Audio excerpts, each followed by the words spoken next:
لو أنزلنا هذا القرآن على جبل لرأيته خاشعا متصدعا من خشية الله.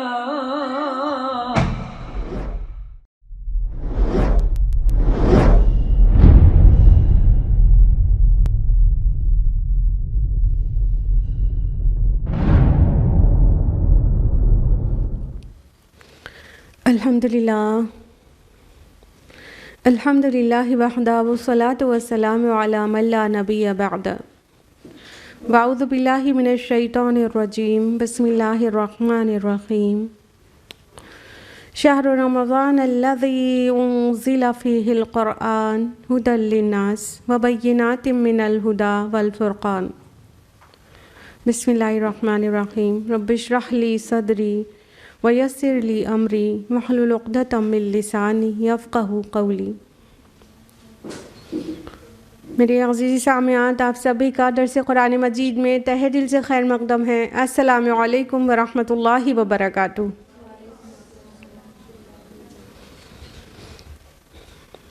درس قرآن میں میرے ساتھ کون سی سورہ چل رہی ہے؟ سورہ زمر. اور ہم لوگوں نے لاسٹ ٹائم سورہ زمر کی کون سی آیت تک مکمل کر لیا تھا؟ جی بالکل صحیح. یعنی آج ہم لوگوں کو آیت نمبر 45 آنورڈز تفصیل سے جاننا ہے. کانٹیکسٹ اگر یاد نہیں ہے تو اللہ وحدہ لا شریک کے متعلق توحید پر بات تھی، اور اس سے جسٹ پہلے 44 اور 43 میں شفاعت کے تعلق سے بات آئی تھی. اب ہم لوگ آیت نمبر 45 میں اسی کانٹیکسٹ میں آگے بڑھ رہے ہیں. اعوذ باللہ من الشیطان الرجیم. بسم اللہ الرحمن الرحیم.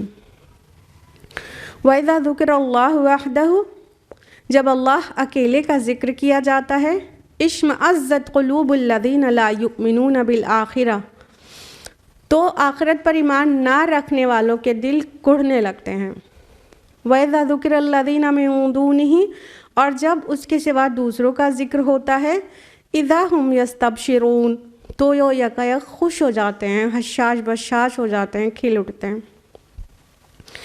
اللہ سبحانہ تعالیٰ فرما رہے ہیں کہ جب ان کے سامنے ذکر کیا جاتا ہے اللہ تعالیٰ کا اکیلے، ایک اللہ کی جب بات ہو رہی ہوتی ہے، تو کس کے دل کڑنے لگتے ہیں؟ جو آخرت پر ایمان نہیں رکھتے ہیں. غور کرنے کی بات یہ ہے کہ یہ بات مشرکین کے لیے کہی جا رہی ہے. جو لوگ اللہ کے ساتھ اوروں کو شریک کرتے ہیں، تو ان کا جو شرک ہے وہ ایکچولی اس لیے ہے کیونکہ وہ آخرت پر ایمان رکھنا نہیں چاہتے ہیں، اور آخرت پر ایمان رکھنے سے انہیں ذمہ دار ہونا پڑتا ہے. اور پیچھے کی آیات میں شفاعت کے متعلق بات تھی. تو جو لوگ آخرت پر ایمان نہ رکھ کے بہت آزاد رہنا چاہتے ہیں، وہ لوگ شفاعت کے طرح طرح سے فنڈے گڑھ لیتے ہیں تاکہ ان کا کسی طرح سے بچاؤ ہو جائے اور انہیں ذمہ دار زندگی نہ گزارنا پڑے. تو چونکہ مشرکین اس لیے ایسا کرتے ہیں، تو کہا جا رہا ہے جب اللہ اکیلے کا ذکر کیا جاتا ہے تو ایک دم سے کڑھنے لگتے ہیں. یہاں پر اشمئزت جو لفظ آیا ہے، یہ اس کے 4 لیٹر روٹ ہے، یعنی رباعی ہے. اشمئزت کا مطلب ہوتا ہے نفرت کا اظہار کرنا. وہ نفرت، وہ چڑ، وہ کڑھن جو چہرے پر ظاہر ہو جائے. لیکن یہاں کہا گیا اشمئزت قلوب الذین لا یؤمنون بالآخرہ، تو ان کے چہروں پر، ان کے دلوں پر کڑھنے کا سا جو وہ ہے، وہ دل ان کا کڑھنے لگتا ہے. تو جو چہرے پہ ناگواری کا اظہار کوئی کرتا ہے، تو جس کے دل میں کسی بات سے ناگواری رہتی ہے اسی کو تو چہرے پر آتی ہے نا. تو یہاں دل کے متعلق کہا گیا ہے کہ جو لوگ آخرت پر ایمان نہیں رکھتے، اللہ اکیلے کے ذکر سے انہیں کڑھن ہوتی ہے۔ اب دیکھیے بات کہی جا رہی ہے مشرکین کے لیے، لیکن کتنا انفارچونیٹ ہے یہ اور کتنا ڈس اپوائنٹنگ کہ یہ کام بہت سارے سو کالڈ مسلمس بھی کرتے ہیں۔ یعنی کہ بہت ایسا ایکسپیرینس کیا گیا ہے۔ علامہ آلوسی نے اپنی کتاب روح المعانی میں بھی اس کی تفسیر میں یہ بات لکھی ہے، اور بہت لوگوں نے ایکسپیرینس کیا ہوگا کہ جو لوگ مسلمانوں میں سے بھی کچھ لوگ ایسے ہیں جن کے سامنے صرف اللہ ہی کی بات کرو تو وہ کہنے لگتے ہیں یہ شخص اولیاء کا منکر ہے، اور اس کے چہرے پہ ناراضگی ہوتی ہے، اور جب اولیاء اور بزرگان دین کی بات ہوتی ہے تو خوش ہو جاتے ہیں۔ ایسا دیکھا ہے نا آپ نے؟ تو کتنی عجیب بات ہے۔ یہ تو اللہ تعالیٰ مشرکین کے لیے کہہ رہے ہیں، اللہ تعالیٰ اکیلے کا جب ذکر کرو تو انہیں کڑھن ہوتی ہے، اور جب اللہ کے ساتھ اور کا بھی ذکر کرو تو کیسے حشاش بشاش ہو جاتے ہیں۔ اور جو کام مشرکین کرتے تھے وہ آج مسلمان اپنے کو مسلمان سمجھتے ہوئے وہ کام کر رہے ہیں۔ اس کا کیا پوائنٹ بنتا ہے کہ اگر اللہ وحدہ لا شریک کا اکیلے ذکر کیا جا رہا ہے، اس کی بلندی، اس کی کبریائی، اس کی عظمت اور اس کی بات ماننے کی اہمیت، اس کا ذکر کیا جا رہا ہے، تو کیا کڑھن کی بات ہے؟ سب سے زیادہ اچھی بات ہونی چاہیے، کیونکہ الذین آمنوا اشد حبا للہ، سورہ بقرہ آیت نمبر 165، جو لوگ ایمان لاتے ہیں وہ اللہ کی محبت میں شدید ہوتے ہیں۔ تو جو سچے ایمان والے ہوں گے تو وہ تو اللہ سے بہت زیادہ محبت کریں گے نا، اور جس سے انسان محبت کرتا ہے، اس کا ذکر ہوتا ہے تو اسے اچھا لگتا ہے کہ کڑھن ہوتی ہے؟ بتائیے، بہت اچھا لگتا ہے نا۔ مطلب کسی کو بہت زیادہ چاہنے کے بعد تو ایسا لگتا ہے کہ اس کا ذکر ہوتے ہی جو محبوب ہے اس کے چہرے پر بالکل مسکراہٹ آ جاتی ہے نا۔ کسی کو بھی ایکس وائی زی، کسی کو بھی جس سے انسان بہت محبت کرتا ہے، اگر اس کی بڑائی بیان کی جا رہی ہو یا اس کی تعریفیں کی جا رہی ہو، اس کا تذکرہ ہو رہا ہو تو کتنی خوشی ہو جاتی ہے، اچانک سے چہرے پہ خوشی کا اظہار ہو جاتا ہے اپنے آپ۔ تو دس از دا ریالٹی نا، جس سے چاہتا ہے اس کے ذکر سے تو خوشی ہوتی ہے۔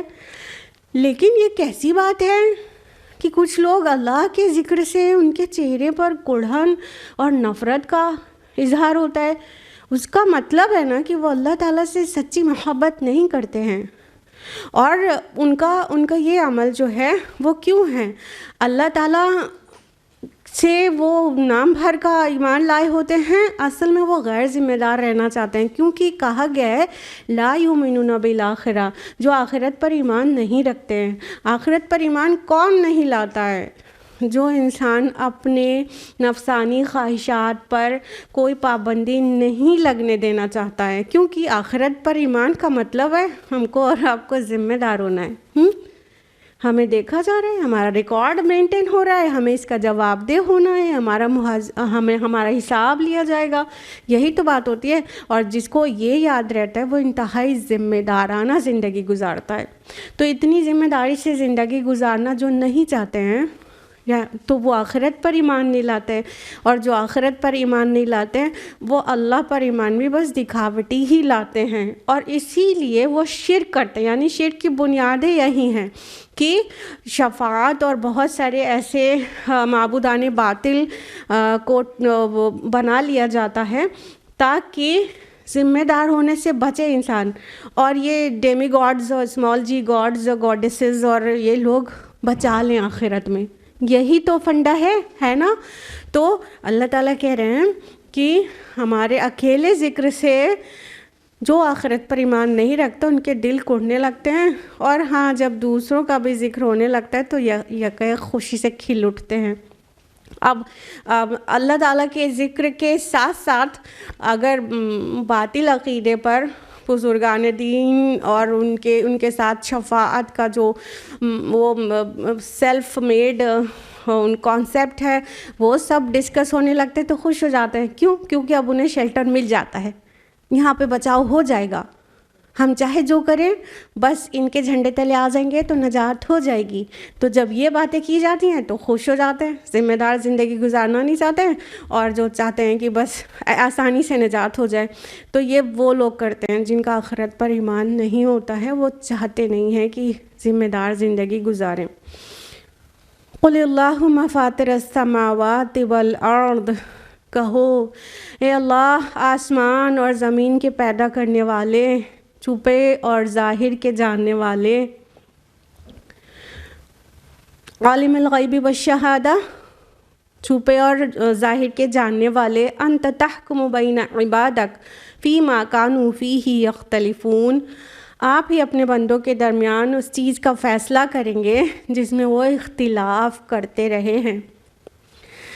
اب دیکھیے جب شرک اپنی انتہا پر ہوگا, سکھانے والا سکھا رہا ہے, سمجھانے والا سمجھا رہا ہے, دنیا کے سب سے عظیم داعی مکہ میں دعوت دے رہے ہیں, مان کر نہیں دے رہے ہیں, تو اللہ تعالیٰ انہیں سکھا رہے ہیں کہ اب آپ یہ دعا کریے, اللہم فاطر السماوات والارض, اے اللہ, اے آسمانوں اور زمین کے پیدا کرنے والے, چھپے اور کھلے سب چیز کے جاننے والے, اب آپ ہی ہیں جو ان کے درمیان فیصلہ کریں گے جس میں یہ اختلاف کر رہے ہیں. جب تک توحید ہے اختلاف کا سوال ہی پیدا نہیں ہوتا. ساری دنیا ایک اللہ کی عبادت کرے, اسی کو اپنا خالق مالک جانتے ہوئے اسی رب کی رضا کے لیے زندگی گزارے, تو کیا ہوگا؟ کہیں کوئی اختلاف پیدا ہی نہیں ہوگا, سب پوری دنیا میں یونٹی قائم ہو جائے گی. لیکن جب اللہ کے علاوہ اوروں کی عبادت ہوگی تو کیا ہوگا؟ اختلاف ہو جائے گا. کوئی کہہ رہا ہے اللہ ایک ہے اور اسی کی عبادت کرنی چاہیے, اور کوئی کہہ رہا ہے نہیں یہ بھی ہیں, اور دوسرے لوگ کوئی اور خدا بنائے ہوں گے. پھر بہت سارے مختلف ریلیجنس وجود میں آئیں گے, اور ایسا ہو گیا ہے. اللہ نے تو ایک ہی دن بھیجا تھا. تو جب ایک رسول یا تو پھر ایون داعی اللہ کی طرف بلاتے اس کی بات نہ مانی جائے, تو پھر وہ آخر میں یہی دعا کریں, اے اللہ پیدا تو آپ نے ہی کیا ہے سب کو, آسمان کو بھی اور زمین کو بھی, آپ ان کا ظاہر بھی جان رہے ہیں, باطن بھی جان رہے ہیں, اور میرا بھی ظاہر اور باطن بھی جان رہے ہیں. مطلب ایک نبی اور پھر اگر بہت مخلص داعی ہے تو وہ کس اخلاص کے ساتھ اس کام کو کر رہا ہے, انہیں سکھا رہا ہے, انہیں ایک اللہ کی طرف بلا رہا ہے, وہ کتنا خالص ہے یہ اللہ تعالیٰ جانتے ہیں نا, اور اسے رسپانس کیا مل رہا ہے وہ بھی اللہ تعالیٰ جانتے ہیں. تو بس اب وہ دعا کریں کہ آپ تو سب کچھ جاننے والے ہیں, اور آپ ہی ہیں جو اپنے بندوں کے درمیان فیصلہ کر سکتے ہیں. یعنی کہ ابھی تو اختلاف کر رہے ہیں نا, لیکن کیا ہوگا جب آخرت میں سب لوگ کھڑے ہوں گے تو ان کے اختلاف کا فیصلہ ہو جائے گا نا. اور یہ اللہ تعالیٰ کو بہت آسان ہے, اختلافات کا فیصلہ کر دینا بہت آسان ہے, کچھ بھی مشکل کام نہیں ہے. یہاں پہ ہم لوگ تصور محال ہے نا کہ اتنے سارے لوگ ایک ایک پل کتنے عمل کرتے چلے جاتے ہیں. آدم سے لے کے قیامت تک کے لوگ ایک جگہ پہ اکٹھا ہیں, اور ان سب کے اختلافات کا فیصلہ ہونا ہے, اور ان سب کے ساتھ جسٹس ہونا ہے, اور رائے کے دانے برابر بھی ظلم نہیں ہونا ہے. ہم لوگوں کو تو کسی ایک انسان کے متعلق بھی سوچنے میں ہینڈس اپ ہو جاتے ہیں نا کہ بہت ہی ڈیفیکلٹ کام ہے, لیکن اللہ تعالیٰ کے لیے سارے کے سارے انسانوں کے متعلق فیصلہ کرنا کچھ بھی مشکل نہیں ہے. تو اب اللہ تعالیٰ فیصلہ کریں گے. جب یہ ایک بات کوئی بھی داعی سوچ لے تو کتنا سکون آ جائے گا نا کہ ٹھیک ہے, ہم میرا کام ہے پہنچا دینا, مان کر نہیں دے رہے ہیں, اب اپنے رب کی پناہ میں ہی جاتی ہوں, ہے نا.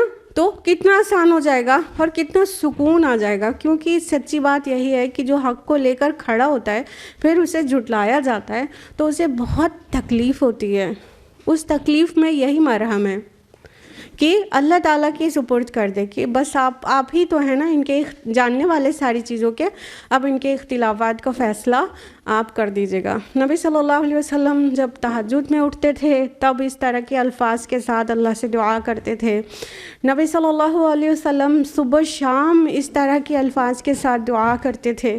تو بہت ضروری ہے کہ اللہ تعالیٰ کی حمد و تسبیح اور ثنا کیا جائے اور ان الفاظ میں کیا جائے جو اللہ سبحانہ و تعالیٰ نے اپنے نبی کو سکھا دیا ہے، اور آپ صلی اللہ علیہ وسلم نے جن الفاظ میں اللہ کو یاد کیا ہے اس سے بہتر الفاظ ہم لوگ لے کے آ نہیں سکتے کہیں سے۔ آگے فرمایا وَلَوْ أَنَّ لِلَّذِينَ ظَلَمُوا مَا فِي الْأَرْضِ جَمِيعًا وَمِثْلَهُ مَعَهُ، اگر ان ظالموں کے پاس اس زمین کی ساری دولت بھی ہو اور اتنی ہی اور بھی لَافْتَدَوْا بِهِ، تو اس کو دینے کے لیے فدیے میں تیار ہو جائیں گے، مِن سُوءِ الْعَذَابِ يَوْمَ الْقِيَامَةِ، قیامت کے عذاب سے بچنے کے لیے۔ وَبَدَا لَهُم مِّنَ اللَّهِ مَا لَمْ يَكُونُوا يَحْتَسِبُونَ، وہاں اللہ کی طرف سے ان کے سامنے وہ کچھ آئے گا جس کا انہوں نے کبھی اندازہ بھی نہ کیا ہو۔ اب دیکھیے جنہوں نے اپنی ضد میں، ہٹ دھرمی میں زندگی تو اس طرح گزار لی جیسے وہ چاہتے تھے، جیسا کہ یہ سارا فساد ہوا ہی اس لیے کہ آخرت پر نہ ہی صحیح ایمان رکھو اور نہ ہی ذمہ دار زندگی گزارو اور نفس کو ضبط کرو، بلکہ خواہش نفس کو پورا کرنے میں کوئی پابندی عائد نہ ہو، اس لیے آخرت کا ہی انکار کر دو۔ تو ابھی جس نے غیر ذمہ دار زندگی اس دنیا میں گزاری، تب تو وہ سوچ رہا ہے بہت ہی مزے میں اس نے زندگی گزاری، اس نے جو چاہا کیا، حلال سے کما کے لگژریس لائف نہیں مل رہی تھی تو حرام کمایا، اپنے میراث میں اپنے حصے میں اتنا نہیں آ رہا تھا جتنے سے دل راضی ہو جاتا، تو بھائی کا اور بہن کا حق چھین لیا، غصب کر لیا، اور دنیا میں فساد کی کوئی قسم نہیں چھوڑی کہ اس نے نہ کی ہو۔ جس طرح اسے زندگی گزارنے کا دل چاہ رہا تھا اس نے انتہائی غیر ذمہ دارانہ زندگی گزار لی، اور اس نے سوچا کہ مجھ سے زیادہ مزے تو کسی کے نہیں ہیں۔ لیکن جب یہ ظالم لوگ، یہ ظالم کیوں کہا گیا؟ ضروری نہیں ہے کہ ہر گناہ وہ کسی کے اوپر ہی ظلم کیا گیا ہو، بلکہ ہر گناہ ظلم ہے، کیونکہ کم از کم اپنے اوپر تو ضروری ظلم ہوتا ہے نا۔ اپنے نفس پر انسان ظلم کرتا ہے جب کوئی بھی گناہ، کوئی بھی سن کمٹ کرتا ہے، اپنی جان کے اوپر وہ ظلم کر لیتا ہے، تو اس لیے ہر گناہ گار ظالم ہے۔ فرمایا جب ان ظالموں کے پاس اگر اس دن آخرت میں، قیامت کے دن، زمین بھر کر ساری دولت ان کے پاس ہو اور اس کے برابر، اور مطلب ایسا ہونے نہیں والا ہے لیکن تصور دلایا گیا ہے، جسٹ امیجن، مطلب دنیا میں مال و دولت اور حشمت اور جاہ اور شوکت، اسی کے لیے انسان اتنے گناہ کرتے چلا جاتا ہے نا، اسی کے لیے۔ تو آخرت میں بالفرض پوری زمین کے برابر بھی دولت ان کے پاس ہو، اور صرف زمین برابر نہیں، اتنا ہی اور بھی ڈبل، اور ان سے کہا جائے کہ اپنے آپ کو بچانے کے لیے فدیے میں اتنا کچھ دینا پڑے گا، انسٹنٹلی وہ تیار ہو جائے گا کہ جو کچھ بھی لینا ہے لے لو، بس یہ آگ کے عذاب سے بچا لو، بس اس میں آگ میں نہیں جانا، بس جہنم میں نہیں جانا، یہ پوری دولت لے لو۔ تب اللہ تعالیٰ کیا بولیں گے؟ تم سے اس سے بہت کم مانگا گیا تھا نا، بہت کم۔ ذرا سوچئے، ابھی زندگی ہے، چل رہے ہیں ہم لوگ الحمدللہ دنیا میں، کیا اللہ تعالیٰ پوری دنیا کے برابر اور اس سے ڈبل ہم سے دولت مانگ رہا ہے؟ نہیں نا، صرف ضبط نفس تو مانگا جا رہا ہے، سیلف کنٹرول پیدا کرو، حلال کی حد میں زندگی گزارو، ہر عمل، صرف کھانے پینے کی چیز نہیں، حلال کی حد میں زندگی گزارو، صرف اتنا مانگا جا رہا ہے، صرف اتنا کہا جا رہا ہے، وہ بھی نہیں ہوتا تو، اور وہاں کیا ہوگا کہ یہ جو پوری دولت اور پوری دنیا بھر کی دولت ہوگی تو بھی دینے کے لیے فوراً تیار ہو جائے گا، لیکن وہ کیا قبول ہو جائے گا؟ کیا وہاں کرنسی یہ ڈالر اور یورو میں ہوگی، روپیز میں ہوگی، یا گولڈ اور سلور میں ہوگا معاملہ؟ بالکل نہیں ہوگا نا. کس میں ہوگا؟ بس اپنی نیکی دو اور اپنے کو بچا لو. ہر انسان اپنے اعمال کا گروی ہے.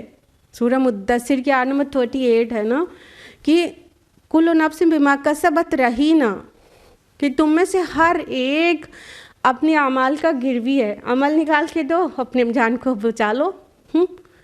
تو عمل جس کے پاس نہیں نکلیں گے تو پھر وہ زمین بھر کر سونا اور چاندی بھی ہو تو اس سے قبول نہیں کیا جائے گا. تو فرمایا کہ ان کے سامنے وہ چیز آئے گی جس کا انہیں اندازہ بھی نہیں ہوگا. یعنی جب بے خبری میں، غفلت میں انسان زندگی گزارتا ہے تو کہاں یاد رہتا ہے اس کو کہ ایسے عذاب میں پکڑ جائیں گے. اور ویسے بھی جہنم کا جو عذاب ہے وہ نہ کسی، جس طرح جنت کی نعمتوں کو کسی نے نہیں دیکھا، اسی طرح جہنم کے عذاب کو بھی تصور کوئی نہیں کر سکتا ہے، اتنا سخت ہے. تو وہ انسان کیا کرے گا؟ وہاں جا کے اچانک سے بہت ہی زیادہ شاکڈ ہو جائے گا، کیونکہ اس نے کبھی غور و فکر کیا ہی نہیں تھا کہ جو کچھ کر رہے ہیں اس کا نتیجہ کیا نکلے گا. چونکہ وہ غفلت میں تھا تو اچانک وہیں پہ اس کی آنکھ کھلے گی، اور جب دیکھے گا تو اس کو پتہ چلے گا کہ ارے میں نے تو سوچا بھی نہیں تھا کہ اتنی اسٹرکٹ پنشمنٹ ہو جائے گی اور اتنی بری طرح پکڑے ہوئے آ جائیں گے. تو جو انسان ذمہ دار زندگی گزارتا ہے اسے تو اندازہ ہے نا کہ مطلب دعا ہی کرتا رہتا ہے، اللہ پاک ہم کو آگ کے عذاب سے بچا لیجئے، یہ چمٹ جانے والا ہے. وَبَدَا لَهُمْ سَيِّئَاتُ مَا كَسَبُوا وَحَقَّ بِهِمْ مَا كَانُوا بِهِ يَسْتَهْزِئُونَ. وہاں اپنی کمائی کے سارے برے نتائج ان پر کھل جائیں گے اور وہی چیز ان پر مسلط ہو جائے گی جس کا یہ مذاق اڑاتے رہے ہیں. تو جو اعمال کی برائی کے جو نتائج ہیں وہ وہاں پر کھل جائیں گے، اور مومن پہ دنیا میں بھی گویا کھلے رہتے ہیں، تبھی وہ اتنا کانشیس زندگی گزارنا اس کے لیے آسان ہو جاتا ہے. ایک بار رب کی مانو، پھر اللہ پاک سب کچھ آسان کر دیتے ہیں. پھر جیسے انسان آخرت کو کھلی آنکھوں سے دیکھتا ہے، اور جو جتنا غیر ذمہ دار زندگی گزارتا ہے اتنا ہی آخرت کا تصور محال ہوتا ہے اس سے. لیکن ایک مومن وہ گویا آخرت کو کھلی آنکھوں سے دیکھ رہا ہے، اتنا سرٹینٹی رہتی ہے اس کے تصور میں کہ جیسے سامنے ہی ہے. اور جب سامنے رہتا ہے تو زندگی میں اپنے آپ کو کنٹرول کرنا بہت آسان ہے. تو باقی جو غفلت میں زندگی گزار رہا ہے وہ اچانک سے دیکھے گا کہ اس کے اعمال کے سارے برے نتائج اس کے سامنے ہیں. دھیان دیجیے گا، ہم اپنے اعمال کے اپنے زندگی بھر تک میں خالی ذمہ دار نہیں ہیں. ہماری تربیت، ہمارے قول، ہمارے بہت سارے اعمال جنریشنز میں سفر کرتے ہیں، ہے کہ نہیں؟ ماں باپ بچوں کے سامنے جو کچھ کر رہے ہوتے ہیں وہ ایک طرح سے ان کے لیے ایگزامپل سیٹ کر رہے ہوتے ہیں کہ بڑوں کے تم کو بھی یہی کرنا ہے. تو اب ایک ماں ہے، متقی ہے، پرہیزگار ہے، سچی ہے، اللہ رسول کی اطاعت کرتی ہے اور ہر برے کام سے بچتی ہے، تو اس کو پیدا ہونے والا بچہ وہ بہت ہی بچپن سے وہ چیزیں دیکھ رہا ہے. اور آپ سب کو ماڈرن سائیکالوجی پتہ ہے، بینڈیورا نے اس کو بالکل اسٹیبلش کر دیا ہے. اسٹیبلش سائیکالوجی مانی جاتی ہے یہ کہ بچے اپنے ہیرو کے ایکشنز کو امیٹیٹ کرتے ہیں. تو چھوٹے بچے جو ہیں وہ اپنے پیرنٹس کو ہی تو اپنا ہیرو جانتے ہیں نا، تو بچپن سے جو کچھ دیکھ رہے ہوتے ہیں اسی کو تو کاپی کرنے لگتے ہیں. تو وہ بچے والدین سے ہر چیز سیکھتے ہیں، اچھی بھی اور ظاہر ہے بری بھی. تو جو انسان بے پناہ جھوٹ بول رہا ہے، والد ہو چاہے والدہ ہو، جھوٹ بول رہے ہیں، رشوت لے رہے ہیں اور رشتہ داروں کی برائی کر رہے ہیں اور نفرتیں پھیلا رہے ہیں، آپس میں بات کر رہے ہیں، بچہ وہی دیکھ رہا ہے. اب اسی طرح اس کی اپ برنگنگ ہوئی ہے، بڑا ہو کے وہ بھی اس کا ہی عکس ہوگا، اور پھر اس کا بچہ، پھر اس کا بچہ، یہ جنریشنز میں سفر نہیں کرے گا کیا؟ 0 to 7 ایج بچے کی صرف امیٹیٹ کرنا جانتی ہے، کاپی کرنا، جو کچھ ہوتا ہوا دیکھ رہے ہیں بس وہی کر رہے ہیں. تو وہ جو 0 to 7 ایج میں دیا ہر ماں باپ نے، وہ اپنے آپ کو کر کے خالی دکھائے نا، وہ تو خالی DVD تھے اس میں فل کیا انہوں نے اپنے عمل سے. تو وہ اپنے بچوں کو بھی وہی دینے والے ہیں، وہ اپنے بچوں کو وہی دینے والے ہیں، الا ماشاء اللہ کہ بیچ میں کسی کو اللہ تعالیٰ ہدایت دے دیں۔ ایسا بالکل ہوتا ہے، کفار کے گھر سے کوئی مومن نکل گیا بعد میں، اور اس کا الٹا بھی ہوتا ہے کہ علماء کی جنریشنز میں سے 2-3 جنریشن کے بعد جا کے ایتھیسٹ نکل آیا، ایسا ہوتا ہے۔ لیکن majority of the times parents کا ہی عکس ہوتے ہیں بچے، تو صرف ایز اے پیرنٹ نہیں بلکہ ہم سوسائٹی میں بھی بہت بڑے بڑے انفلوئنسرز ہیں، کوئی ٹیچرز ہیں، کوئی ہیروز ہیں، کوئی لیڈرز ہیں، وہ اپنے پیچھے افیکٹ چھوڑ رہے ہیں نا، بہت سارے ذہنوں پہ افیکٹ چھوڑ رہے ہیں، تو وہ سب کب تک رہے گا؟ ہو سکتا ہے بہتوں کے اعمال قیامت تک اثر رہے۔ تو کیا ہے، اعمال کے جو برے نتائج ہیں نا، وہ صرف اپنے عمل کے نہیں ہیں۔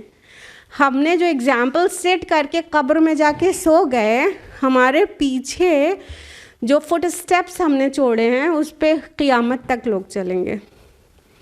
اس لیے ان سارے اعمال کے نتائج جو اس نے کیا تھا اور قیامت تک کے لوگ گمراہ ہوئے، اس کے ایگزامپل سیٹ کرنے پر، اب دیکھیں لیڈرز اگر جن کو بہت بڑی پاپولیشن فالو کرتی ہے، وہ اگر نیک ہو تو کتنی نیکی پھیلتی ہے، اور وہ اگر بد ہو تو کتنی برائی پھیلتی ہے، کیونکہ اس کے پیچھے پیچھے چلتے ہیں نا باقی لوگ، تو وہ سب کا ذمہ دار ہوتا ہے جو ان کو کاپی کر رہے ہیں۔ تو ان سب کے جو اثرات ہیں وہ کیا ہیں، وہ کھل کے سامنے آئیں گے قیامت کے دن۔ مطلب نیکوکار جس طرح سے سرپرائز ہوگا کہ یہ نیکی تو میں نے کی بھی نہیں تھی، اتنا بڑا نیکی کا پہاڑ کہاں سے آ گیا، تو پتہ چلے گا تمہارے مرنے کے بعد یہ اچھے اچھے کام لوگ کرتے رہے تھے، ان کی نیکیاں ہیں جو تمہارے اکاؤنٹ میں ثواب جاریہ کے ذریعہ سے آ گئیں۔ اور اس کا بالکل اپوزٹ بھی نا، کہ کوئی دیکھے گا کہ میں نے اتنی چھوٹی سی زندگی میں اتنے گناہ تھوڑی کر لیے، تب اسے پتہ چلے گا کہ اپنے پیچھے جو چھوڑا تھا اس پہ اتنے صدیاں لوگ گمراہ رہے تھے، وہ ہیں یہ سب۔ تو کتنا انسان کو ریگریٹ ہوگا۔ تو اللہ تعالیٰ فرما رہے ہیں کہ وہ چیز، ان کے اعمال کے نتائج کھل کر سامنے آ جائیں گے، اور وہی چیز ان پر مسلط ہو جائے گی جس چیز کا مذاق اڑا رہے تھے۔ آخرت کا مذاق اڑانا تو بہت آسان ہے سب کے لیے، نہ صرف مشرکین اڑاتے تھے، اللہ کے رسول صلی اللہ علیہ وسلم کو کتنا تنگ کرتے تھے کہ اچھا بہت دن سے تو کہہ رہے ہو عذاب آ جائے گا، عذاب آ جائے گا، وہ کہاں ہے، کب آئے گا، قیامت آ جائے گی، اس کا دن تاریخ تو بتاؤ۔ اس طرح سے میرے نبی کے ساتھ استہزاء کرتے تھے۔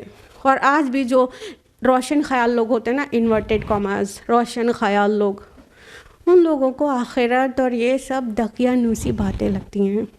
کہاں پڑے ہو، پرانے زمانے کی باتیں کرتے ہو۔ ہاں، تو جس چیز کا مذاق اڑا رہے ہیں نا، اسی آخرت کا، وہی اس دن ان کے اوپر وہی مسلط ہو جائے گی، اور اب اس سے باہر ہی نہیں جا پائیں گے، اور کوئی فرار ان کو ملے گی نہیں، کوئی جائے فرار کہ وہاں جا کے اپنا منہ چھپا لیں اور اس حساب و کتاب سے بچ جائیں۔ جہنم تو بعد میں ملے گی، ادھر آنکھ بند ہوتے ہی وہ جو عذاب اور خوف کا سلسلہ شروع ہوگا، اور آخرت میں جو خوف و ہراس پیدا ہوگا، اس کا کیا سولوشن رہے گا ان کے پاس؟ وہی چیز ان پر مسلط ہو گئی جس کا مذاق اڑاتے تھے۔ فَإِذَا مَسَّ الْإِنسَانَ ضُرٌّ دَعَانَا، جب انسان پر کوئی مصیبت آتی ہے، اسے کوئی مصیبت چھو جاتی ہے تو ہمیں پکارتا ہے۔ ثُمَّ إِذَا خَوَّلْنَاهُ نِعْمَةً مِنَّا، اور جیسے ہی ہم اسے اپنی نعمتوں کا مزہ چکھاتے ہیں اور اپنے نعمتوں کے خول میں لپیٹ دیتے ہیں، قَالَ إِنَّمَا أُوتِيتُهُ عَلَىٰ عِلْمٍ، تو وہ کہہ اٹھتا ہے یہ تو میرے علم کی بنیاد پر مجھے دیا گیا ہے۔ بل ہی فتنہ، نہیں بلکہ یہ تو ایک آزمائش ہے۔ ولیکن اکثرہم لا یعلمون، مگر اکثر لوگ جانتے نہیں ہیں۔ اب یہ دیکھیے، ہرگز تصور مت کیجیے کہ یہ کام بہت بڑے بڑے مشرکین کرتے ہیں۔ یہ انتہائی عام شرک ہے جو میجورٹی کرتی ہے۔ تصور کریے. اللہ تعالیٰ کہہ رہے ہیں جب انسان کو کوئی مصیبت آتی ہے تو ہمیں پکارتا ہے. ایکسٹریم مشرکین کیا کرتے ہیں کہ اللہ تعالیٰ کو مانتے ہیں لیکن اور چھوٹے چھوٹے انہوں نے ڈیمی گاڈس بنا رکھے ہیں نا. تو جب انٹینس مصیبت میں آتے ہیں تو سارے ڈیمی گاڈز ان سے غائب ہو جاتے ہیں. کسی طوفان میں گر گئے یا کسی بڑی مصیبت میں آ گئے, کسی کی صحت اتنی زیادہ خراب ہو گئی کہ اب لگتے بچے گا ہی نہیں, تو وہ اسے ڈیمی گاڈس نہیں یاد آتے ہیں, دیوی دیوتا اینڈ اسمال جی گاڈس نہیں یاد آتے ہیں, صرف اللہ یاد آتا ہے. اور جو لوگ اپنے کو مسلمان سمجھتے ہیں تو وہ اللہ سے مانگتے ہیں, اور جب زیادہ ہی مصیبت ہو جاتی ہے تو بہت زیادہ دل کی گہرائی سے اس رب سے مانگنے لگتے ہیں, ایک دم قریب ہو کے. ٹھیک ہے, پھر اللہ تعالیٰ نے فرمایا کہ جب ہم اسے کوئی نعمت دیتے ہیں, نعمت اس پہ نچھاور کر دیتے ہیں, اسے نعمت سے لپیٹ دیتے ہیں, تو کیا ہوتا ہے, کہنے لگتے یہ تو مجھے میرے علم کی بنیاد پر دیا گیا ہے. جب مصیبت میں تھے, جب کوئی بات نہیں بن رہی تھی, مان لیجئے کہ بہت اچھی تعلیم حاصل کیا, ٹھیک ہے, اور اس کے بعد جاب نہیں لگ رہی ہے, ان ایمپلائڈ ہے, سالوں سے ان ایمپلائڈ ہے, اب اتنا زیادہ پریشان ہو گیا کہ بہت اللہ سے دعا کرنے لگا کہ اللہ پاک ایک اچھی سی جاب مل جائے, اللہ پاک امپلائمنٹ دلا دیجیے, اللہ پاک روزگار دلا دیجیے. بے روزگار کتنے سال ہو گیا. اب پھر اللہ تعالیٰ نے سن لی اس کی. پھر اس کے بعد وہ انٹرویو دینے گیا اور وہاں سلیکشن ہو گیا اور اس کی جاب لگ گئی. تو اب لوگوں سے کیا کہتا پھرے گا, میرے ٹیلنٹ, میرا علم, میری قابلیت, میرا جو ڈگری, اس وقت ڈگری کہاں تھی جب اللہ کے سامنے گڑ گڑا رہا تھا کہ سب کچھ ہوتے ہوئے بھی بے روزگار ہیں, اللہ پاک رحم کر دیجئے. اس ٹائپ کا شرک میجورٹی آف مسلمز بھی کرتے ہیں. ہر مشکل کے بعد جب نعمت ملتی ہے تو ریزنز کچھ اور ظاہری چیزوں کو دینے لگتے ہیں. یہ تو میرے علم کی بنیاد پر دیا گیا, یہ تو میں نے اپنے آپ کو کھپایا ہے نا, میں نے اب کسی کی اولاد ایک دم اچھی ہوتی ہے, بہت صالح ہوتی ہے اور بہت اسٹیبلش بھی ہو جاتی ہے, تو کہتے ہیں ہم نے ان کے اندر اپنی جوانی گھلائی ہے, ان کو اتنی اچھی تعلیم اور تربیت دی ہے تو یہ یہاں پہنچے ہیں. یقیناً وہ بھی ضروری ہے, لیکن جس کے اتنی اچھی تعلیم اور تربیت کے بعد اولاد بالکل سماج کے لیے ایک مصیبت بن گئی, اس کا کیا؟ اگر اپنے ہی سے انسان کو ہر ایک چیز حاصل کر لینا پاسبل تھا تو اور کئی اچھے ماں باپ کی اولاد برے کیوں نکل جاتے ہیں اگر ان کا کنٹرول ہوتا تو. اس کا مطلب ہم اللہ کے نرے محتاج ہیں, چاہے جتنی محنتیں کر لیں, چاہے جتنا علم حاصل کر لیں, چاہے جتنی صلاحیت کے مالک ہو جائیں, ہم اللہ کے نرے محتاج ہیں. کہ یا ایھا الناس انتم الفقراء الی اللہ, اے لوگو وہ تم ہو جو اللہ کے محتاج ہو, اور اللہ تو غنی ہے سب تعریفوں والا. تو سورہ فاتر کے آیت نمبر 15 میں اللہ تعالیٰ فرماتے ہیں تو ہم اللہ کے ایکچولی محتاج ہیں, لیکن جیسے ہی ہمیں کچھ ملتا ہے تو ہم فوراً کریڈٹ اپنے کی طرف دینے لگتے ہیں, اپنے اپنوں کو کریڈٹ دینے لگتے ہیں. کہنے کا مطلب اس وقت ہم اللہ کو بھول جاتے ہیں, جا کے سجدہ شکر میں گر جانا اور پورا کریڈٹ اللہ کو دینا کہ اگر اللہ فضل نہیں کرتا اپنا خصوصی تو ہمیں یہ نہیں مل سکتا تھا. یہ بندہ مومن کا طریقہ ہوتا ہے. جیسے کہ سلیمان علیہ السلام جب چیونٹی کو بولتا ہوا سنتے ہیں تو یہ نہیں کہتے کہ واہ میری بادشاہت, اور دیکھو میں اسے ایسے کریچر کی بات کو سمجھ سکتا ہوں. نہیں, کہتے ہیں ربی اعوذنی ان اشکر نعمتک التی انعمت علی وعلی والدی وان اعمل صالحا ترضاہ وادخلنی برحمتک فی عبادک الصالحین. اے رب مجھے قابو میں رکھ کہ میں تیری نعمتوں کا شکر کروں جو تو نے مجھ پر اور میرے والدین پر کی ہے، اور مجھے اپنے نیک بندوں کے ساتھ ملا لے، نبی ہو کے صالحین کے ساتھ ملا لے کی دعا کر رہے ہیں، اور کریڈٹ پورا اللہ کو دے رہے ہیں اور اپنے کو تھامنے کے لیے دعا کر رہے ہیں، اللہ پاک مجھے تھامے رہیے کہ ہم ہمیشہ آپ کا شکر کریں۔ اور وہی کہتے ہیں ھذا من فضل ربی، کریڈٹ اپنے کو نہیں دیتے جب عفریت کہتا ہے کہ ہم آپ یہاں سے اٹھیں تبھی ہم یہ تخت لا دیں گے، اور ایک علم والا بندہ کہتا ہے آپ بس پلک جھپکنے میں آپ کے سامنے حاضر کر دیں گے، تو کہتے ہیں ھذا من فضل ربی، یہ میرے رب کے فضل سے ہے، کریڈٹ خود کو نہیں دیتے۔ ان کنٹراسٹ قارون کو جب اس کے لوگ سمجھا رہے ہوتے ہیں سورہ قصص میں کہ تمہیں جو کچھ اللہ نے دیا اس پہ اتراؤ نہیں، لا تفرح، اتراؤ نہیں، بلکہ عاجزی اختیار کرو، تو جو کچھ اس کی نعمتیں اس کو ملی ہیں اس کے جواب میں وہ کہتا ہے سورہ قصص کے آیت نمبر 78 میں انما اوتیتہ علی علم عندی، یہ تو مجھے میرے علم کی وجہ سے دیا گیا ہے۔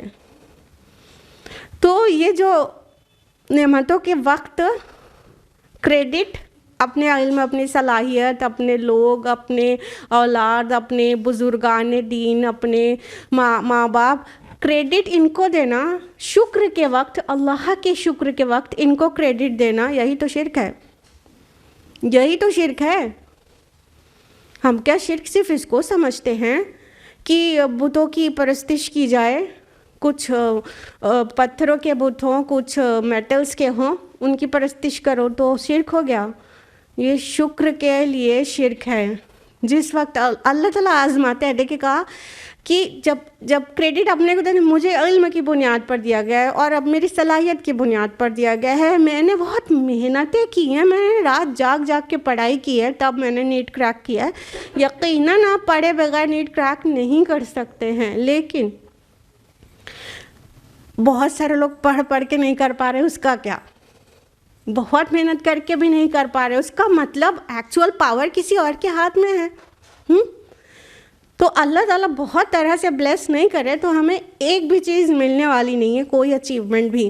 تو لوگ سمجھتے ہیں میرے علم کی بنیاد پر دیا گیا ہے، اللہ تعالیٰ نے کہا نہیں، بل ہی فتنہ، نہیں، یہ تو ایکچولی آزمائش ہے، آزمائش۔ اب دھیان رکھیں کہ آزمائش صرف یہ نہیں کہ انسان کو مصیبت آ گئی، بلکہ آزمائش اس سے بھی بڑی یہ ہے کہ انسان کو نعمت مل گئی۔ کس کو فتنہ کہا گیا؟ نعمت کو۔ دیکھیے نا، اذا خولناہ نعمتا منا، جب ہم اس کو اپنی نعمتوں سے ڈھانپ دیتے ہیں تو کہتا ہے ہمیں میرے علم کی بنیاد پر ملا ہے نا، نہیں، بل ہی فتنہ، یہ ہیا کیا ہے؟ نعمت ہے، یہ نعمت ہے۔ تو فتنہ یعنی آزمائش، نعمت آزمائش ہے۔ انسان صرف مصیبت کو آزمائش سمجھتا ہے کہ بہت آزمائش کا ٹائم چل رہا ہے، بہت آزمائش کا ٹائم چل رہا ہے۔ سمجھ لیجئے میری خود کی نظر میں کہ مشکل ٹائم پر جو آزمائش ہے وہ چھوٹی ہے، کیونکہ مشکل ٹائم پر انسان عام طور پہ اللہ کی طرف پلٹتا ہے۔ مصیبت آتی ہے، بیماری آ گئی یا کوئی ایکسپائر ہو گیا یا کوئی بھی طرح کی مصیبت آ گئی، فائنینشیل کرائسس ہے، تو اللہ کی طرف پلٹے گا، گڑ گڑا کے اللہ سے مانگے گا۔ عام طور پہ ایسا ہوتا ہے کہ مشکل ٹائم میں پلٹتے ہیں لوگ اللہ کی طرف، اور اسی ہیومن سائیکالوجی کے اوپر اللہ تعالیٰ چھوٹے چھوٹے مشکلیں ڈالتے بھی رہتے ہیں، بڑے عذاب سے پہلے چھوٹے چھوٹے عذاب، تاکہ اس وقت پلٹ جائے انسان اور بڑے عذاب سے بچ جائے۔ ٹھیک ہے، یہ بات بالکل قرآن سے ثابت شدہ ہے، مینشنڈ ہے قرآن میں۔ لیکن اس سے بھی بڑی آزمائش نعمت ہوتی ہے، اس لیے نعمتوں کے وقت انسان عام طور پر سلیمان علیہ السلام کی طرح پلٹتا نہیں ہے اللہ کی طرف۔ سلیمان علیہ السلام پلٹے تھے اور یہ لوگ کم ہوتے ہیں۔ نعمتوں کے ٹائم پہ اللہ کی طرف پلٹنا اور نعمتوں میں اللہ کی شکر گزاری کرنا اور اللہ کو یاد کرنا، اس لیے یہاں پہ نعمت کو فتنہ کہا گیا ہے، دھیان رکھیے گا۔ تو جو نعمتوں میں کھیل رہے ہیں وہ یہ نہ سمجھیں کہ میرا رب ہم سے بہت راضی ہے اور میری زندگی اس لیے اس نے اتنی آسان بنا دی ہے. نہیں نہیں، یہ آزمائش ہے. وہ چیک کر رہا ہے کہ تم اللہ کا شکر کتنا کرتے ہو، اللہ کا ذکر ان نعمتوں میں کتنا کرتے ہو. اور جو لوگ پریشانیوں میں ہیں، جس بھی طرح کی پریشانی ان کو ہے، وہ خوش ہو جائے کہ ان کے رب نے ان کو ایسے حال میں رکھا ہے جس وقت انہیں زیادہ مواقع ہیں رب سے جڑنے کے، اور وہ آسان ہے.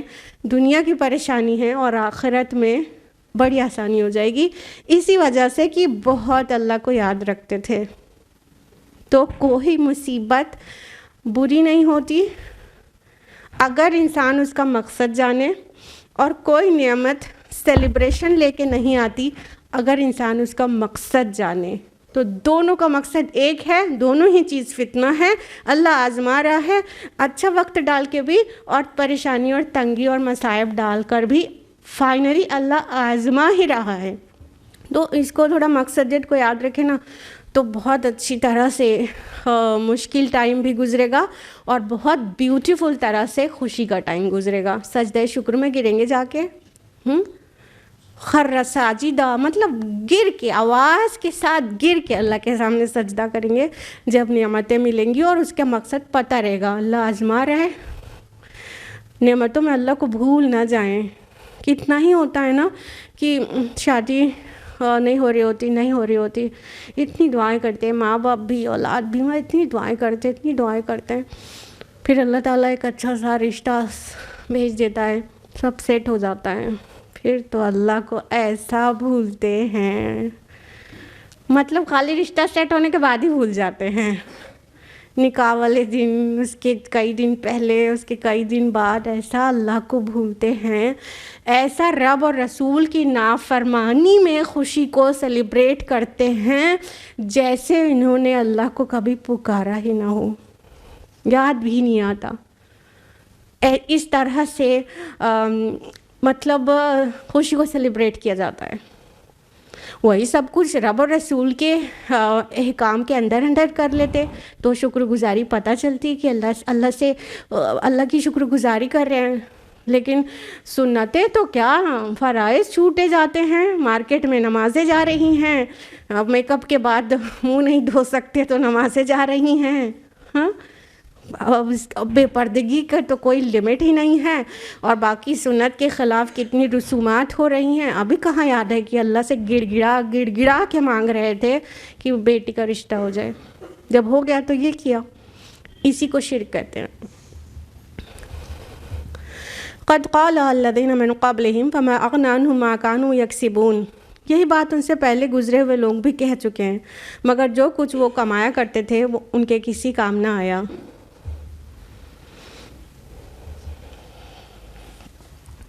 تو انسان سوچتا ہے کہ وہی بہت قابل ہے، اسی کے پاس بہت علم ہے. پچھلی جنریشنز میں بھی قابلیت اور علم سب گزر چکا ہے، اور انہوں نے بھی اپنی قابلیت اور علم کو کے زوم میں تھے.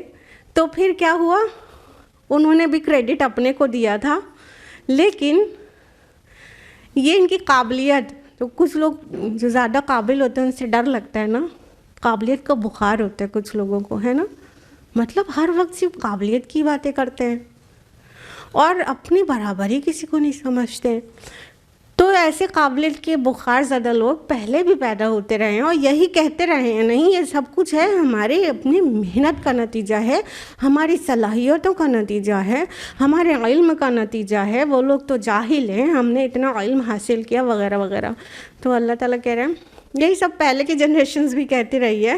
تم مت سمجھو کہ تم ہی ایک قابل پیدا ہو گئے ہو، پہلے بھی قابل اللہ نے پیدا کیے ہیں، لیکن ان کی قابلیت اور علم ان کے کچھ کام نہ آیا. جب عذاب میں گھرتے ہیں نا، موت کا وقت آیا نا، تو ساری قابلیت کے طوطے اڑ گئے. اب کیا ہے، اللہ کے آگے ہینڈس اپ کر کے فرشتوں کے حوالے اپنے آپ کو کر دیا. تو کچھ کام نہیں آیا ان کا علم اور قابلیت. فَأَصَابَهُمْ سَيِّئَاتُ مَا كَسَبُوا، پھر اپنی کمائی کے برے نتائج انہوں نے بھگتے. وَالَّذِينَ ظَلَمُوا مِنْ هَؤُلَاءِ سَيُصِيبُهُمْ سَيِّئَاتُ مَا كَسَبُوا وَمَا هُمْ بِمُعْجِزِينَ. اور ان لوگوں نے بھی اور ان لوگوں میں سے بھی جو ظالم ہیں وہ عنقریب اپنی کمائی کے برے نتائج بھگتیں گے، یہ ہمیں عاجز کر دینے والے نہیں ہیں۔ تو اس پہلے کے لوگوں میں بھی جو وہی مرض تھا تو انہوں نے بھی اپنے نتیجے بھگت لیے، اور بلکہ دنیا میں رہتے بھی سم ٹائمز دیکھنے میں آتا ہے نا، جس کو زیادہ قابل اپنے کو سمجھتا ہے اس کی اولاد ہی عجیب نکل جاتی ہے، ساری قابلیت دھری رہ جاتی ہے، ساری دنیا کو آپ سکھا رہے تھے اپنی اولاد کو نہیں سکھا پا رہے ہیں نا۔ کبھی کبھی دنیا میں بھی اللہ تعالیٰ اشارے دے دیتے ہیں کہ انجام کیا ہوگا، اس سے ڈر کے ابھی بھی اللہ کی طرف پلٹ جاؤ۔ تو جو برے نتائج ان کے سامنے تھے آ گئے، اور جو لوگ اس کو بھگت بھی رہے ہیں اور اللہ کو عاجز نہیں کرنے والے ہیں۔ مطلب انسان اللہ تعالیٰ کی بات نہیں مان کے کیا سمجھتا ہے کہ اس نے معاذ اللہ استغفر اللہ اللہ تعالیٰ کو اوور پاور کر لیا ہے؟ بالکل نہیں نا، اللہ کو عاجز نہیں کر سکتے۔ وہ کہاں بھاگ کے جائیں گے؟ پھر ایک دن آئے گا اللہ کے فرشتے انہیں اریسٹ کر لیں گے، اللہ کو عاجز نہیں کر سکتے وہ۔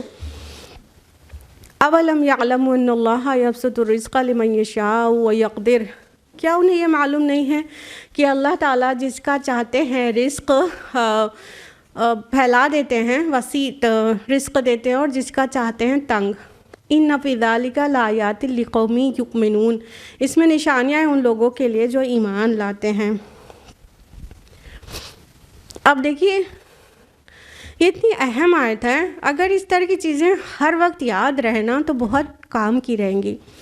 اللہ تعالیٰ کہہ رہے ہیں کیا ان کو یہ نہیں پتا کہ اللہ تعالیٰ جس کو چاہتا ہے کشادہ رزق دیتا ہے اور جس کو چاہتا ہے تنگ؟ یعنی جو بھی رزق دیا گیا، چاہے وہ قارون کا خزانہ ہو اور چاہے ہماری سوسائٹی میں جس کو جو بھی ڈسٹریبیوٹڈ رزق مل رہا ہے، نہ اس کے پیچھے ریزن ہے علم کا، نہ ہی قابلیت اور اسکلز کا، اور نہ ہی اپنی محنت کا، بلکہ رزق کا ڈسٹریبیوشن اللہ تعالیٰ کی بہت وسیع حکمت کے اوپر ہے۔ آئی ہوپ کہ ہم یہ بات کہہ پائے آپ سے۔ مطلب کوئی یہ نہ سمجھے کہ وہ بہت محنت کرے گا تو اسے بہت ملے گا، ایسا نہیں ہے۔ بہت سے دکاندار دیکھیے، چھوٹے دکاندار اتنی محنت کرتے پھر بھی دکان نہیں چلتی، ٹھیک ہے۔ اگر انسان سوچتا ہے کہ اس کا علم بہت زیادہ ہے تو جتنے دولت مند دنیا میں، جتنے زیادہ آئی کیو سب سے زیادہ جس کا اچھا ہوتا اور بہت زیادہ ٹیلنٹڈ ہوتے تو وہی سب سے امیر ہوتے، کیا ایسا ہے؟ ایسا بھی نہیں ہے۔ اور اگر انسان سوچتا ہے کہ صلاحیتوں سے رزق ملتا ہے تو بھی یہی بات ہے کہ اگر صلاحیت جس کی سب سے زیادہ ہے، بہت ہائی آئی کیو ہے، تو کیا اس کے پاس دنیا کی سب سے زیادہ دولت ہے؟ ایسا بھی نہیں ہے۔ کہ کبھی کتنے مطلب بہت کم پڑھے لکھے اور بہت کم صلاحیت والے انسان کے پاس بھی آپ نے بہت بڑے بڑے بنگلو دیکھے ہوں گے اور بہت لیٹسٹ ماڈلز کی کارز دیکھی ہوں گی، خصوصاً عرب کنٹریز میں۔ دولت ہے لیکن علم نہیں ہے، صلاحیت بھی نہیں ہے، پھر بھی ان کے پاس دولت بھری پڑی ہے۔ اس سے صاف ظاہر ہوتا ہے، یعنی اس سے یہ بات ثابت ہوتی ہے کہ رزق کا ڈسٹریبیوشن ہماری اپنی کوششوں یا ہمارے اپنے کسی خود کی ہماری ذاتی چیزوں پر نہیں ہے۔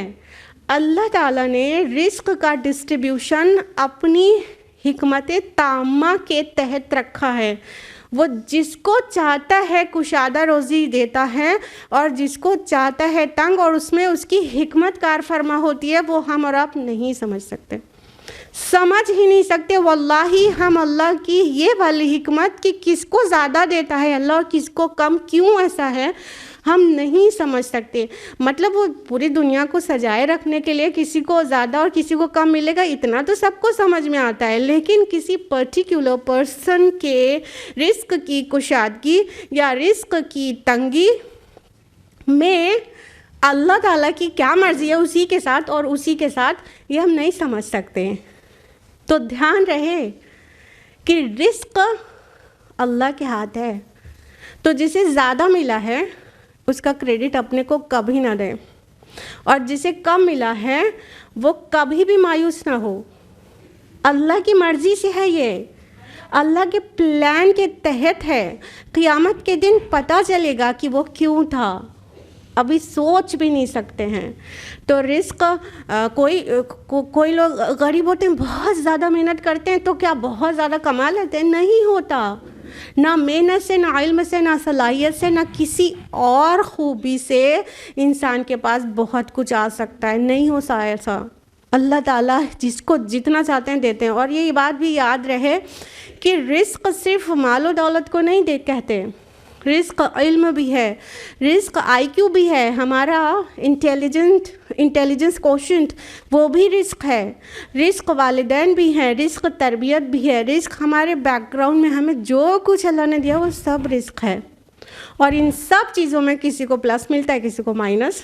کسی کو اچھی تربیت مل گئی اور تو کسی کو اچھی دولت مل گئی. سب الگ الگ ہی ملتا ہے نا. یہ اللہ تعالیٰ کی مرضی کے تحت ہے، اس کی بہت بڑی حکمت کے امبریلا میں یہ چیز ہے جو ہم سے، آپ سے، سوچ سے ماورا ہے. اس لیے جس کو ملے تو اس کو پلٹنا اللہ ہی کی طرف چاہیے نا کہ اللہ آپ کا کرم ہے، آپ نے عطا کیا ہے. اور خصوصاً یہ کمائی جو مال کی ہوتی ہے بزنس سے یا سروس سے، کیسے بھی، اس کو اللہ نے قرآن میں کہیں بھی کسبہ ورڈ کے ساتھ کمائی نہیں کہا ہے، بلکہ کیا کہا ہے بتائیے جلدی، آپ لوگ کو معلوم ہے؟ اللہ کا فضل. معلوم ہے نا؟ تو جو ہم کماتے ہیں وہ اللہ کا فضل ہے. فضل میں سرپلس ہوتا ہے نا، ایڈیشنل چیز، کچھ ایکسٹرا چیز. اپنی محنت کا اجرت نہیں ہوتی فضل. فضل کیا ہوتا ہے؟ محنت سے کے اوپر کی چیز نا. تو یہ اللہ کا فضل ہے. اس لیے جس کو بھی زیادہ ملے وہ بھی خوش رہے کہ اللہ کا فضل ہے، اور اللہ تعالیٰ سے راضی رہے کہ اس کا ہی شکر کرے. جس کو کم ملے یاد رکھے کہ اللہ تعالیٰ کی جو حکمت ہے اس کے اندر یہ چیز ہے، اور میرے رب نے میرے لیے اتنا ہی پلان کیا تو اسی میں کچھ خیر ہوگی. غریب لوگ کیوں پریشان رہتے ہیں؟ جہاں امیر لوگ کو دنیا میں آسانیاں ہیں تو غریب لوگوں کو آخرت میں بھی تو آسانی ہے.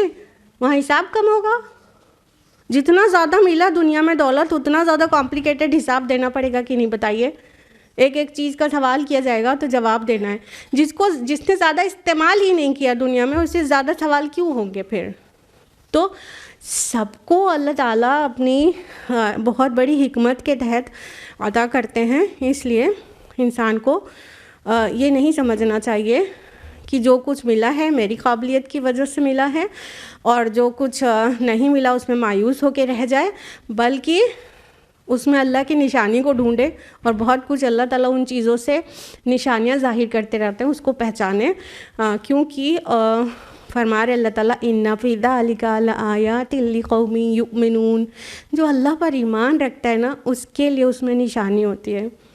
رزق کا جو ڈسٹریبیوشن ہے وہ اتنا بیوٹیفل ہے، کوئی بھی اس پر غور کرے گا اور ہمیں کیا ملا اور کیا نہیں ملا اس پر غور کرے گا نا تو بہت ساری نشانیاں پائے گا. تفکر کیا کریے، بہت سارا جواب آپ کو ملتے رہیں گے. بہت عظیم آیت آ رہی ہے. قل یا عبادی الذین اسرفوا علی انفسہم، اے نبی صلی اللہ علیہ وسلم کہہ دیجئے میرے ان بندوں سے جنہوں نے اپنی جان پر ظلم کر لیا، لا تقنطوا من رحمت اللہ، کہ اللہ کی رحمت سے مایوس کبھی نہ ہونا. ان اللہ یغفر الذنوب جمیعا، بے شک اللہ کل کے کل گناہ معاف کر دیتا ہے. انہ هو الغفور الرحیم، وہ بہت ہی معاف کرنے والا اور بہت ہی رحم کرنے والا ہے. اب دیکھیے مکہ کے کانٹیکسٹ میں اس کو سمجھیں گے تو بہت سارے صحابہ تھے جو ایمان لائے نبی صلی اللہ علیہ وسلم پر، اور ان کی جانیں کھلی جا رہی تھیں کہ ایام الجاہلیہ میں ان میں سے کسی نے شرک، تو ان میں سے اکثروں نے کیا تھا، تو کچھ نے شرک کیا ہے، کچھ نے زنا کیا تھا، کچھ نے شراب پیا تھا، کچھ نے اپنی بیٹی کو زندہ گاڑ دیا تھا. اتنے بڑے بڑے گناہ کیے ہوئے تھے. تو ان کی جانیں ایسی گھلی جاتی تھیں کہ اتنا بڑا گناہ کر چکے ہیں وہ معاف کیسے ہوگا نا.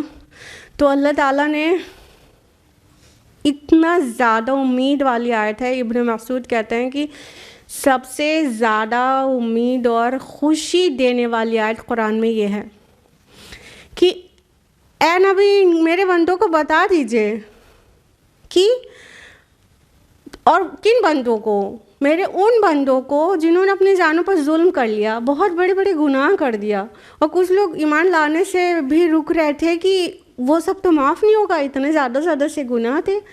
تو اللہ تعالیٰ کہہ رہے ہیں جنہوں نے اپنی جانوں پر ظلم کر لیا، بہت بڑے بڑے بھی گناہ کر لیا، چھوٹے ہو یا بڑے، لا تقنطوا من رحمت اللہ، اللہ کی رحمت سے کبھی مایوس نہ ہو.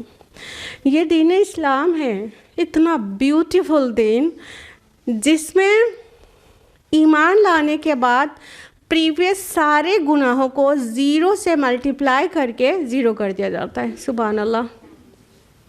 مان لو کہ کوئی 75 سال تک ایمان نہیں لایا، اس نے 75 سال کی عمر تک شرک کیا ہے، لیکن اگر وہ 75ویں سال میں ایمان لے آئے گا تو پیچھے کے 75 سال کے گناہ معاف ہو جائیں گے، فوراً 0 سے ملٹیپلائی ہو جائیں گے، نیو بورن بیبی کی طرح ہو جائے گا.